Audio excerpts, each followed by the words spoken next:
یه چیزی هست که داره زندگی تو کنترل میکنه. نه دیده میشه، نه صدا داره، نه اسم خاصی براش گذاشتی، ولی هر روز باهات بیدار میشه. آروم و بی صدا وارد ذهنت میشه و قبل از اینکه حتی متوجه بشی تصمیماتو تغییر میده.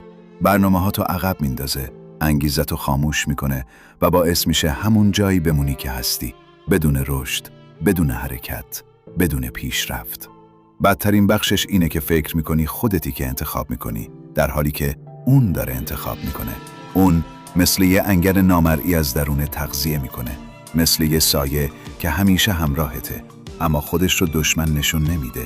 برعکس، خودش رو یه دوست دلسوز جا میزنه. تو گوشت زمزمه میکنه الان وقتش نیست، امروز خسته‌ای، بذار فردا، یکم استراحت کن، هنوز فرصت هست، زندگی که تموم نشده. و تو هم باورش میکنی، چون منطقی به نظر میاد، چون قانع کننده حرف میزنه. اما همون لحظه‌ای که قبول میکنی، یه قدم از آینده‌ای که میخواستی دور میشی. تو رویا داری، هدف داری، ایده هایی که میتونن مسیر زندگی تو عوض کنن. بارها قبل خواب چشماتو بستی و به خودت قول دادی که فردا جدی میشی، فردا ورزش رو شروع میکنی، فردا پروژه‌تو میسازی، فردا دیگه آدم متفاوتی میشی.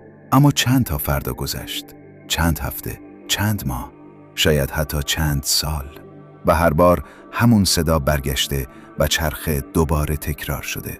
بعدش با خودت گفتی شاید من آدم منضبطی نیستم، شاید اراده ندارم، شاید مشکل از منه. اما یه حقیقت مهم هست که کمتر کسی بهت گفته. تو ضعیف نیستی. مغزت داره طبق طراحی خودش کار میکنه.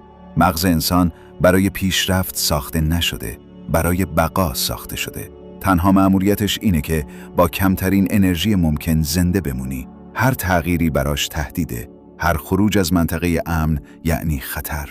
برای همینه وقتی میخوای کاری رو شروع کنی، یه مقاومت عجیب حس میکنی. بدنت سنگین میشه، ذهنت هزار تا دلیل میاره که الان نه، چون مغزت میخواد تو رو در کمترین تلاش ممکن نگه داره. اما خبر خوب اینه که میشه فریبش داد، میشه باهاش نجنگید و در عوض کاری کرد که باهات همکاری کنه. مشکل اکثر مردم اینه که میخوان یه دفعه زندگیشون رو زیر و رو کنن. یه روز پر انرژی بیدار میشن و میگن از امروز دیگه همه چیز عوض میشه. روزی 2 ساعت باشگاه، هفته‌ای 1 کتاب، رژیم کامل، برنامه دقیق. اما بعد از چند روز خسته میشن و برمیگردن به همون نقطه اول، چون دارن با طبیعت مغزشون میجنگن، چون میخوان یک کوه رو یه دفعه جابجا کنن، در حالی که تغییر واقعی از حرکت‌های خنده‌دار کوچیک شروع میشه. به جای 2 ساعت ورزش، فقط 10 دقیقه راه برو. به جای 1 کتاب تو هفته، فقط نصف صفحه بخون. به جای نوشتن 10 صفحه، فقط 1 جمله بنویس. مغز با قدم کوچیک نمیجنگه، مقاومت نمیکنه. وقتی بگی فقط 2 دقیقه انجامش میدم، حس خطر نمیکنه و همون 2 دقیقه جرقه میشه.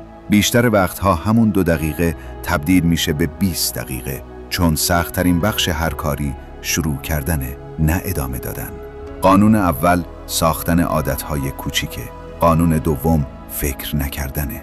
اگه بشینی فکر کنی امروز انجام بدم یا نه، مغزت 100% میگه نه. پس بحث نکن، تصمیم نگیر، فقط اجرا کن. مثل مسواک زدن، مثل غذا خوردن، بدون مذاکره با ذهنت. و قانون سوم قانون 2 دقیقه است.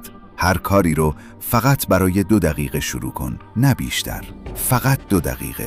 کتاب، ورزش، یادگیری، ساختن، نوشتن، مهم نیست چی، فقط شروع کن.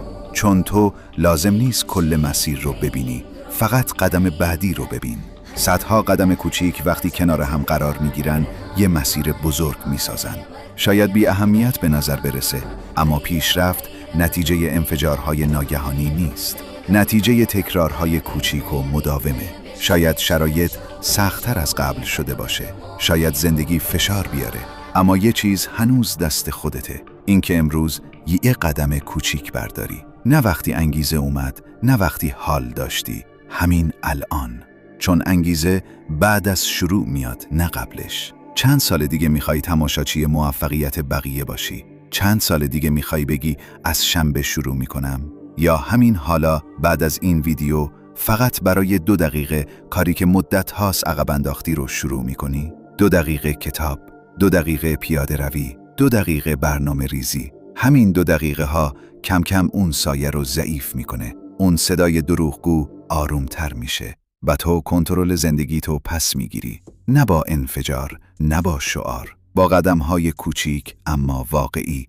از همین لحظه، نه فردا، نه هفته بعد. همین حالا شروع شد.